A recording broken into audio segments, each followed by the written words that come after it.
తమ్ముడు ఇలారా. చెప్పన్నా. ఏంటి ఈ రోజే జాయినింగ్? అవునన్నా. మన ఎవరో తెలుసా? తెలీదు. అయితే తెలుసుకో, మన టీమ్ లో most reliable and senior employee మనమే. 8+ years ఎక్స్పీరియన్స్ ఇక్కడ. అవునా అన్న? అయితే ఈ రోజు నుంచి మీతో పని నేర్చుకుంటా అన్న. కుదరదు, మన కోసం చాలా మంది క్యూలో ఉన్నారు. అలా అనకన్నా ప్లీజ్ అని ఒప్పుకోవాల్సిందే నువ్వు. సర్లే, అయితే ఈ రోజు నుంచి మనం ఫాలో అయిపో. సాంబా. పేరు సాంబా కదే. ఏదోట్లే రాసుకో. ఏం రాసుకోవాలి? అప్పుడప్పుడు మన నోట్లోంచి ఆనిముత్యాలు రాలుతూ ఉంటాయి, అది నువ్వు రాసుకోవాలి. లేదంటే మర్చిపోతావు. ఓకే. కొత్తగా జాయిన్ అయినప్పుడు వర్క్ మీద ఫోకస్ పెట్టాలి, జీతం మీద కాదు. స్కిల్స్ పెరిగితే శాలరీ ఆటోమేటిక్ అదే పెరుగుతుంది.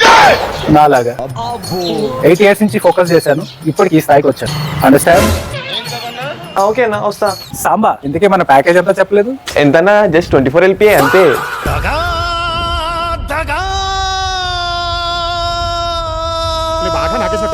నీ స్థాయికి వచ్చేదా కష్టపడతానా. Okay bye. ఆ ఒక్క మాటతో లేచి 2 జేబుల్లో చేతులు పెట్టుకుని నడుచుకుంటూ వెళ్ళిపోతున్నాను. నేను ఎక్కడికి వెళ్తాను కూడా నాకు తెలియదు.